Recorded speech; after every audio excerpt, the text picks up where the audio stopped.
Madame, Monsieur, bonsoir. Il est l'heure du journal sur la télévision togolaise. En voici les titres. Le processus de la monnaie commune partagée par les pays de l'espace CEDEAO se poursuit. Hier, le chef de l'État Faure Sozimna Nyazingbe, président d'exercice de la CEDEAO, et plusieurs de ses homologues en ont discuté un peu plus hier dans la capitale nigérienne. Ils sont maintenant 13, les membres de la Commission électorale nationale indépendante CENI. Le représentant de l'Union des forces de changement UFC nommé hier en plénière à l'Assemblée nationale a prêté serment en audience extraordinaire à la Cour constitutionnelle ce jour. Et puis le Salon international de l'eau, de l'énergie et de l'environnement a ouvert ses portes. Il est question de permettre aux jeunes d'entreprendre dans ces secteurs jugés porteurs de nos jours. À découvrir tout de suite dans cette édition. Voilà pour les titres. Une fois encore, bonsoir. D'abord au palais de la présidence de la République, le chef de l'État Faure Sozimna Nyazingbe a échangé ce matin avec le président du Parlement de la CEDEAO. Moustapha Cissé Lo est venu faire le point des travaux de la commission mixte sur la facilitation des échanges au sein de l'espace communautaire au chef de l'État, président en exercice de la CEDEAO. Une réunion qui se tient au Bénin voisin et table sur les sujets d'intégration économique et la contribution du Parlement de l'organisation dans l'instauration de la paix et de la sécurité dans les pays membres. Écoutons M. Cissé Lo au sorti de l'audience. Il est au micro de Arnaud Kili. Sur la demande du Parlement, nous avons été reçus par le président en exercice de la conférence des chefs d'État et de gouvernement de la CEDEAO. Donc, comme vous le savez, nous sommes en réunion délocalisée au Bénin et nous avons profité de cela pour venir rendre une visite de courtoisie, d'amitié, mais une visite de travail au président en exercice de la conférence des chefs d'État. Nous avons abordé plusieurs points, dont le fonctionnement du Parlement, parce qu'il y a quelques difficultés liées au rôle que devrait jouer le contrôleur financier. Donc c'est une situation conflictuelle. Et il est à même de connaître de ces problèmes et de nous introduire auprès du président des ministres, qui est le ministre des Affaires étrangères du Togo, pour qu'on discute de ces questions. L'autre problème, c'est les agitations qui sévissent ici au Togo. Les parlementaires doivent connaître de ce problème et en discuter au mois de novembre au niveau du Parlement de la CEDEAO lors de la session budgétaire. Parce que c'est une question de la stabilité de notre sous-région et nous devons nous en imprégner et en discuter pour connaître de ce que nous devons faire pour apporter notre contribution à faire revenir la paix, la stabilité dans ce pays frère et ami, mais aussi dans la sous-région. Nous entendons plus tard revenir ici lors du Conseil des ministres et de la conférence des chefs d'État qui va se tenir au mois de décembre. Avant cela, nous allons entreprendre des démarches pour voir quelles sont les médiations que nous pouvons apporter pour parler avec l'opposition qui doit jouer son rôle, mais doit jouer son rôle avec sérénité, c'est-à-dire de ne pas faire valoir l'embrasement dans ce pays frère. Donc, c'est pour cela que nous allons entreprendre des démarches pour essayer de les rencontrer au mois de novembre et pour échanger avec eux de la situation. Vraiment, le rôle que nous entendons jouer en tant que parlementaires. Et je vous l'annonçais en titre hier au Niger, le chef de l'État président en exercice de la CEDEAO était aux côtés de ses pairs du Ghana, du Nigeria, de la Côte d'Ivoire et du Niger. Ensemble, dans la capitale nigérienne, ils ont examiné les recommandations issues des précédentes rencontres sur la monnaie unique dans la sous-région. Le résumé des travaux avec Joseph Amiga. Cette quatrième réunion du comité de haut niveau sur l'accélération du processus devant conduire à une monnaie unique pour les pays membres de la CEDEAO, la communauté économique des États de l'Afrique de l'Ouest, fait suite à des séries de rencontres lesquelles ont fait ressortir de nombreux défis qui exigent d'aller directement à la création d'une monnaie unique en 2020. C'est dans cette optique que le sommet extraordinaire des chefs d'État et de gouvernement de la CEDEAO, tenu à Dakar, au Sénégal en 2013, a confié à certains chefs d'État la mission d'impulser une nouvelle dynamique au projet de la monnaie unique de la CEDEAO. Réunis ce jour à Niamey au Niger en présence du chef de l'État togolais Faure Essens Gnassingbé, président en exercice de la CEDEAO, les chefs d'État du Niger, de la Côte d'Ivoire, du Ghana et du Nigeria, sous l'égide de la commission de la CEDEAO, ont mis en place une structure appelée Task Force pour définir de nouvelles orientations à ce projet. Cette quatrième session devrait donc permettre aux dirigeants de la CEDEAO de faire avancer ce projet en capitalisant sur les différents constats auxquels le Task Force est parvenu. La quatrième réunion de la Task Force devra donc faire fond de ces différentes recommandations pour aller vers les étapes futures de cette entreprise communautaire. À Niamey, les dirigeants ouest-africains ont fait le point de la mise en œuvre effective de ces recommandations, réitéré celles qui n'ont pas fait l'objet de mise en œuvre ou qui l'ont été insuffisamment. C'est le cas de la question de financement par la CEDEAO, des activités inscrites sur la feuille de route, de la rationalisation des institutions, du respect des critères de convergence ainsi que du renforcement du mécanisme de surveillance multilatérale. Pour le président nigérien Issoufou Mahamadou, la mise en place d'une union monétaire est à la fois une décision économique et politique. Les enjeux sont importants et les défis multiples et redoutables. Des 5 régions de l'Union africaine, la CEDEAO apparaît comme la sous-région la plus avancée en matière d'intégration économique. Elle enregistre des avancées significatives en matière de libre circulation des personnes et des biens, en matière d'harmonisation de politiques et de mise en œuvre de programmes communautaires. À ce rythme, elle apportera une contribution remarquable aux programmes continentaux de l'Union africaine, tels que le programme de la zone de libre-échange continentale, dont le projet de protocole est sur le point d'être finalisé. Elle doit continuer à jouer ce rôle d'avant-garde, y compris sur le plan de l'intégration monétaire.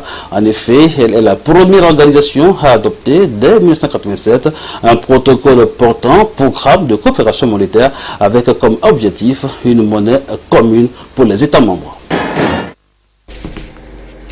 Et sur le plan national, c'est la politique culturelle du chef de l'État qui s'est matérialisée par l'inauguration hier, toujours, d'une nouvelle salle de cinéma et de spectacle, Canal Olympia.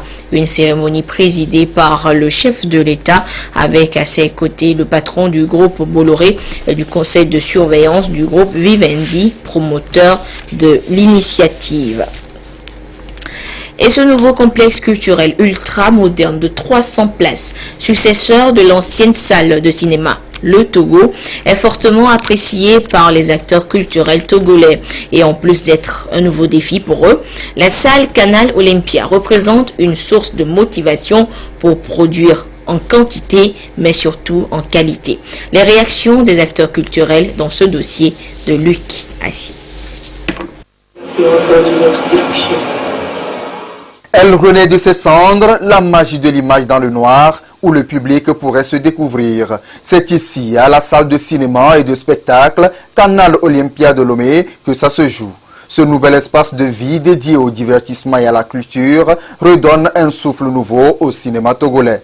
Ultramoderne et polyvalent, ce centre de loisirs fera la part belle à toute expression artistique, notamment projection de films, concerts d'artistes locaux et internationaux, puis des conférences. Déjà une salle comme ça donne l'importance au cinéma. Ça donne cette importance-là du fait que on commence pas à considérer le cinéma. On apporte le cinéma vers la population. Maintenant, cette salle va nous permettre d'exposer nos œuvres, de permettre à la population de voir ce que le Togo fait. On pense que le Togo n'a pas de cinéma, mais actuellement avec cette salle, on va vous prouver qu'on a le cinéma. Le cinéma est là et on est en train de faire un effort pour que ça évolue. le cinéma togolais a le vent en poupe, mais il n'y a que quelques salles qu'on exploite souvent pour la projection. Donc voilà une salle qui vient à point nommé et qui nous permettra de mieux vaquer à notre occupation, qui nous motive mieux d'abord à la production et ensuite à travailler plus pour nourrir cette salle. Puisque maintenant la balle est dans notre camp, la salle est là, il faut qu'on fasse des productions pour pouvoir l'exploiter. Donc c'est un défi en même temps qui nous est lancé et c'est avec joie qu'on a accueilli ce joyau. C'est une salle culturelle, c'est un cinéma, donc c'est dédié aux artistes et je crois que Caporalisme peut rester avec 365 jours sur 365 ici. Il vient répondre à une question épineuse qui est celle de l'exploitation de nos produits filmiques, vu que le film doit passer en salle pour pouvoir faciliter la rentabilisation. Le Togo est inscrit dans le concert des nations, sur le plan culturel aussi, et il faut penser à l'exportation de nos œuvres. Cela implique un travail en amont et nous pensons qu'il va falloir redoubler d'efforts sur le plan artistique et technique pour pouvoir relever ce défi-là. Nous cherchons depuis longtemps une place pour nous, les acteurs de cinéma, les acteurs de théâtre, etc. Et je crois que cette salle est la bienvenue et je suis très fier pour ce quartier, pour nous les artistes également, que ce joyau a pu naître. Les producteurs, les acteurs, les réalisateurs, les chanteurs, bref les acteurs culturels locaux disposent désormais d'une esplanade de 17 000 places et d'une salle de 300 places pour se faire découvrir. Cette infrastructure allie technologie et culture, puis est un incubateur de talents pour la jeunesse. Cette salle, ouverte à tous, permettra de passer les films les plus modernes. Mais ça n'est qu'un outil. Et ce qui est important, c'est qu'à partir de cet outil, ce cinéma, qui va être suivi de 2 ou 3 autres salles au Togo dans les prochains mois, ce sont les contenus. Ce complexe culturel est autonome et est alimenté par l'énergie solaire. Il vient en appui au gouvernement togolais dans sa dynamique de faire de la culture un levier de développement et d'épanouissement social. Et sur place, les populations riveraines, fortement touchées par le souci du président de la République de faire de leur milieu un espace culturel moderne, ont tenu à lui exprimer toute leur reconnaissance et leur soutien. C'était donc dans la journée d'hier à Lomé. En fonction au Togo, comme chef de la délégation de l'Union européenne, Madame Christina Martins Berera a été reçue en audience ce matin par Dama Dramani, président de l'Assemblée nationale. Il s'agissait pour la diplomate européenne d'une visite de courtoisie au chef du Parlement, mais aussi une occasion d'évoquer avec lui les excellentes relations entre le Togo et l'Union européenne. Nous écoutons au micro de Serge Taston. Ça fait partie des visites de courtoisie qu'un ambassadeur doit se faire quand arrive dans le pays. C'est une institution incontournable dans les contacts d'un ambassadeur de l'Union européenne. Et alors c'est dans ce cadre que je suis venu rendre visite. Ça n'a pas été fait plus tôt parce que je pense que Monsieur le Président de l'Assemblée a été occupé et c'est pour ça que la visite se fait maintenant, mais c'est dans le cadre des visites de courtoisie normales. Et de bonnes relations, le Parlement togolais en entretient également avec celui de la Chine, ce qui traduit d'ailleurs l'important lot de matériel informatique offert par l'Assemblée nationale chinoise à celle du Togo. Le compte rendu avec Serge Tastom et Augustin Kossi. Du matériel informatique pour renforcer les relations d'amitié et de coopération sino-togolaise. Un don du Parlement populaire de Chine à l'Assemblée nationale togolaise. Évalué à plus de 45 millions de francs CFA, ce lot de matériel va offrir de meilleures conditions de travail au personnel de l'administration de l'Assemblée nationale. Au mois de mai dernier, une délégation importante de l'Assemblée populaire de Chine, ayant à sa tête le vice-président de l'Assemblée, a visité le Togo dans le cadre du renforcement de l'amitié et de la compréhension entre nos deux peuples. Et cette visite a beaucoup aidé à renforcer l'amitié entre nos deux assemblées, nos deux pays et nos deux peuples. Et pour un geste d'amitié, notre vice-président de l'Assemblée a initié ce projet, ce petit projet de don des matériaux de bureau dans le but d'améliorer les conditions de travail des élus du peuple togolais. J'espère que ce petit geste d'amitié va aider une fois de plus à éprouver l'amitié entre nos deux peuples et aussi à renforcer l'amitié et la compréhension entre nos deux peuples. Le président de l'Assemblée nationale, Daman Dramani, a exprimé sa satisfaction à la réception de ce don. Il s'est réjoui de la qualité des relations de coopération entre le Parlement togolais et le Parlement populaire de Chine. À travers l'ambassadeur de la République populaire de Chine au Togo, il a adressé ses félicitations à son homologue chinois et au président Xi Jinping de la Chine. Il les a félicités pour leur détermination à insuffler un nouveau dynamisme à la coopération entre Lomé et Pékin et surtout pour leur congrès qui se tient actuellement en Chine. L'autre actualité, c'est le nouveau membre de la Commission électorale nationale indépendante CENI, nommé hier à l'Assemblée nationale, qui a prêté serment ce jour. Monsieur Jean-Claude Roumao, proposé par l'Union des forces de changement UFC pour siéger à la commission, a été reçu cet après-midi en audience spéciale au cabinet du président de la Haute Cour juridictionnelle. Yata Aratem et Adolphe Paca pour le compte-rendu.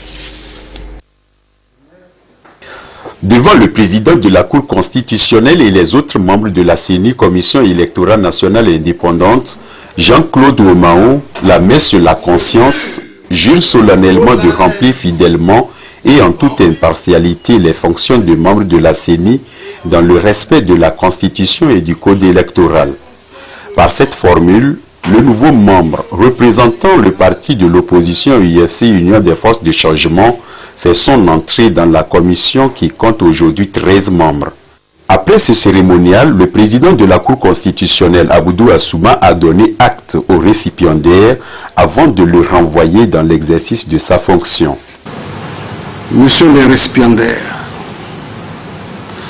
vous venez d'être nommé membre de la CENI et c'est en votre honneur que cette cérémonie de réception a lieu ce jour.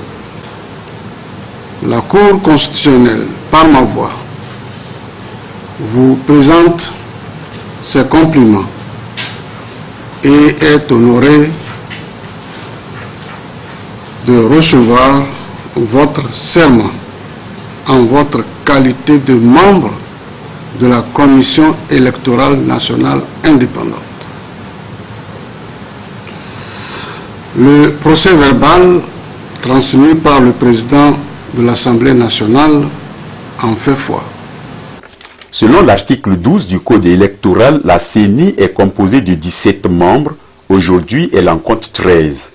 Le président Aboudou Assouma a présenté les compliments et félicitations aux nouveaux membres et réitéré la disponibilité permanente de son institution à recevoir le serment des autres membres de l'opposition parlementaire. Lancement officiel de la campagne de promotion du Salon international de l'eau, de l'énergie et de l'environnement hier à Lomé. Ce rendez-vous est une occasion d'informer et de sensibiliser la population et surtout les jeunes sur la nécessité de créer des entreprises, des opportunités d'affaires dans ces secteurs. Yasmine Kodia, Patrice Boka. Comment valoriser l'eau, réutiliser l'énergie et protéger l'environnement pour une vie meilleure au Togo. C'est ce à quoi s'attelle l'Environmental Events à travers ce salon international de l'eau, de l'énergie, de l'environnement. Une trilogie eau, énergie et environnement indissociable qui doit amener le secteur privé à apporter son savoir-faire pour la création d'emplois. Ceux qui ont réussi, qui nous montrent le chemin, même si le chemin, qui nous le montrent, on va les suivre. Nous manquons d'énergie. Et une fois encore, le gouvernement fait des efforts. Mais ces efforts ne peuvent pas combler les attentes de nos populations. Il faut une fois encore que le secteur privé investisse dans l'énergie. Nous ne pouvons pas investir n'importe comment. il faut investir avec méthodologie, il faut investir en fonction de ses moyens, il faut investir absolument en tenant compte de l'évolution des choses. L'environnement, c'est eau, air, bruit, déchets. L'industrialisation, forcément, crée de nouveaux besoins. Nous consommons. Et en consommant, nous créons des déchets solides, liquides, gazeux. Ces déchets doivent être collectés, recyclés, traités. Et là aussi, sur ce plan, il y a d'énormes possibilités de création d'emplois. Pour le gouvernement togolais, aucun développement durable n'est possible si les secteurs eau, énergie et environnement ne sont pas mis en valeur pour la création d'emplois pour les jeunes au Togo. Par leurs aspects désastreux sur la sécurité alimentaire, la santé, les infrastructures, l'habitat, l'approvisionnement en eau, etc., les changements climatiques annihilent les efforts du gouvernement à améliorer les conditions de vie de nos populations, aggravent la pauvreté, faussent les plans de notre développement et remettent constamment en cause le budget national. Plus de 2 milliards d'individus dans le monde sont privés d'accès d'eau à l'eau potable et un système d'assainissement adapté. 663 millions de personnes n'ont toujours pas accès à cette eau. Par ailleurs, et selon les données publiées par la Banque mondiale en avril 2017, 1,6 milliard de personnes n'ont pas accès à l'électricité. Et c'est une situation qui n'est pas acceptable. Toute la communauté internationale doit se mobiliser pour y remédier. Ce salon international de Lomé regroupe les professionnels, des chercheurs, autorités publiques, représentants d'organismes internationaux, des bailleurs de fonds, des ONG et la société civile. Une rencontre de démonstration, de sensibilisation et d'exposition. Session d'information à l'endroit des acteurs de la filière engrais sur les règles de la CEDEAO en matière de contrôle de qualité des intrants. Une démarche de la CAGIA, Centrale d'approvisionnement et de gestion des intrants agricoles, en vue de permettre à chaque acteur d'être au même niveau d'information en ce qui concerne la production, la commercialisation pour un approvisionnement de qualité aux consommateurs. Le point avec Sylvain Abdou depuis Atakami. Avec la libéralisation du sous-secteur des intrants agricoles par l'État togolais, la commande et la distribution se font désormais par l'intervention du secteur privé. Nombre d'acteurs interviennent donc dans cette chaîne d'approvisionnement réglementée par la CEDEAO pour l'ensemble des pays de l'espace communautaire. Ces règles concernent le contrôle de qualité des engrais et son accessibilité aux consommateurs. La CAGIA, Centrale d'approvisionnement et de gestion des intrants agricoles, partage ces informations avec les acteurs de la filière engrais de la région des Plateaux pour les amener au respect des règles régissant la production, la commercialisation et le contrôle afin de promouvoir un approvisionnement régulier et de bonne qualité aux agriculteurs.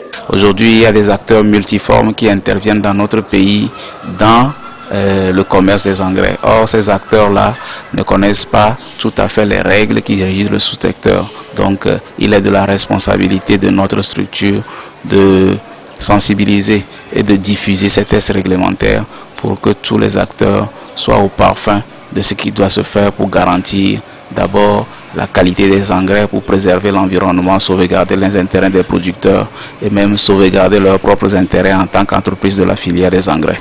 À travers le contrôle de qualité, il y aura les inspections des engrais et les analyses des échantillons au laboratoire. Et il va falloir que tous ces acteurs-là soient bien informés sur cette question pour que nos produits soient d'une certaine qualité et que le paysan, en l'utilisant, puisse être confiant que ces objectifs d'augmentation de la productivité seront de mise lorsqu'il aura utilisé ces engrais.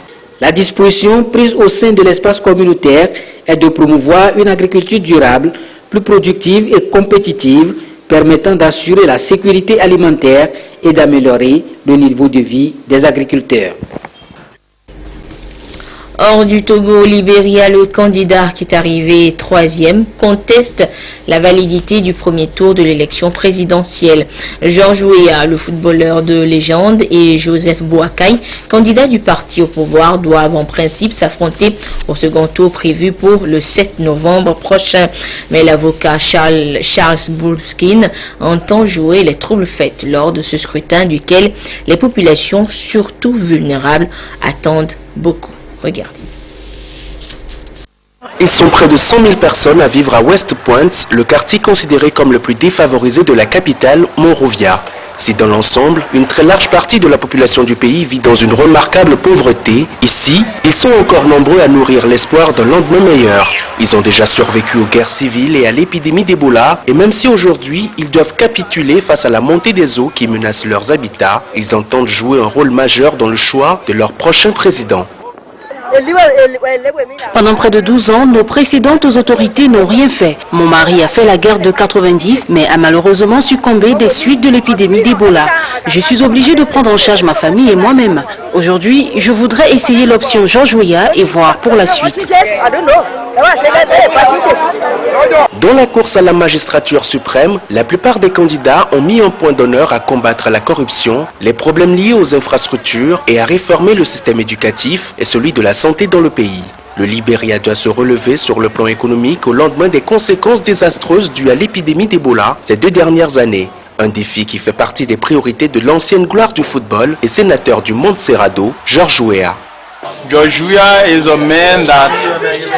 Je pense que Georges Weah est meilleur que Boakai parce que c'est un homme qui prend soin des gens et qui aime son peuple. Il est vraiment capable de nous aider. Les autres ont gouverné pendant 12 années consécutives sans rien faire pour le peuple. C'est une élection à l'allure d'un test pour la démocratie libérienne. Le candidat de la coalition d'opposition, Georges Weah, devra défier le vice-président sortant Joseph Boakai, représentant le parti de l'unité au pouvoir. Le défi majeur du successeur de la présidente sortante Ellen Johnson Sirleaf sera sans doute aussi de répondre aux préoccupations des habitants de ces communautés des plus défavorisées. Retour en page nationale avec cette interrogation à présent. Quel est le rôle des leaders et dignitaires religieux musulmans dans la préservation de la paix dans notre pays? La question était justement au cœur d'une rencontre à Bafilo initiée par le préfet d'Assoli. Le compte rendu avec Nestor. Jusqu'au 6 septembre, les manifestations de rue de l'opposition s'étaient déroulées à Bafilo sans débordement. Mais à partir du 7 septembre, ces manifestations ont pris une autre tournure. Elles sont marquées par des violences entraînant perte en vie humaine, blessés et destruction de biens publics et privés. Au regard de la situation, le représentant du pouvoir central dans la préfecture s'est tourné vers les imams, les dignitaires de la religion musulmane et les leaders communautaires pour échanger avec eux en vue de les impliquer dans la recherche de solutions pour l'apaisement. C'était des initiatives que nous avions l'habitude de prendre. Lorsqu'il s'agit de parler du développement de la préfecture, nous associons tous les acteurs, nous échangeons avec eux et nous les amenons à des décisions qui sont des décisions collectives, donc une approche participative. Bon, maintenant, face à l'escalade de la violence, il était opportun de revoir encore ces acteurs et échanger avec eux, parce que nous nous sommes dit que certainement que peut-être certains de nos messages ne sont pas perçus à leur juste valeur. Donc, nous pensons qu'il est question de revoir nos stratégies de sensibilisation des communautés afin que chacun puisse jouer effectivement son rôle au sein de la communauté. Nous avions été dans les préfectures où des manifestations de rue ont eu lieu, où nous avions été effectivement félicités. Mais aujourd'hui, au lieu que nous progressions, nous sommes en train de régresser. Et nous trouvons qu'il y a vraiment prélude à la demeure.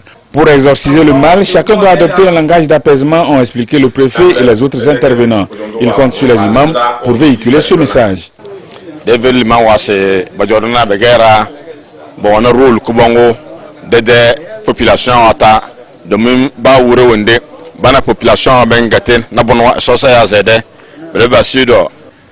Nous avons dit aux imams qu'ils ont un grand rôle au sein de nos populations parce que chaque jour, ils rencontrent les fidèles 5 fois dans les mosquées. Au-delà de cela, il y a des mariages, des baptêmes qu'ils président et chaque semaine, ils font des prêches hebdomadaires. Ils ne doivent pas parler de politique dans ces circonstances. Ils ne doivent pas dire, par exemple, que Dieu bénisse ce parti et détruise l'autre parti. Cela provoque des disputes et influe sur la cohésion sociale et la paix. Nous avons aussi évoqué l'agissement de certains jeunes qui, sous l'effet de certaines substances, vont casser. Ce sont des comportements qui n'ont pas droit de citer. Nous voulons le développement de notre pays.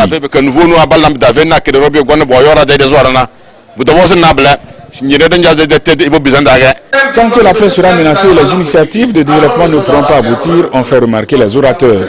Après ces échanges, d'autres rencontres seront organisées dans les cantons d'Ansoli pour poursuivre la sensibilisation afin que le climat social revienne à la normale dans cette préfecture. Pour relever les différents défis dans le secteur du tourisme au Togo, le ministère en charge du secteur a pensé à mettre en place des normes de qualité.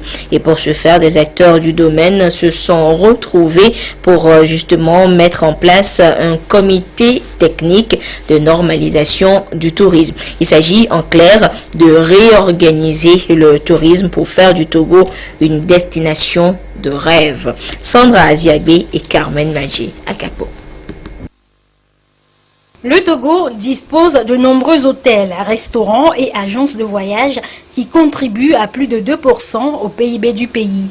Les acteurs du secteur veulent porter ce chiffre à 7% d'ici à 2020. Pour ce faire, des actions sont menées pour promouvoir et développer l'économie touristique. Ici, les opérateurs touristiques, publics et privés, mettent en place un comité technique de normalisation du tourisme afin de favoriser l'ancrage de la culture qualité dans le pays. Cette rencontre, parce que le constat, c'est que nous avons beaucoup d'hôtels sur la place, mais elles souffrent de déficit de qualité. Et la qualité suppose qu'il y ait des normes. Parce qu'on ne peut pas les juger si nous, on n'a pas de textes, des règles pour les juger. Donc l'un des piliers fondamentaux donc, de ce processus, c'est le comité technique de normalisation dans le secteur.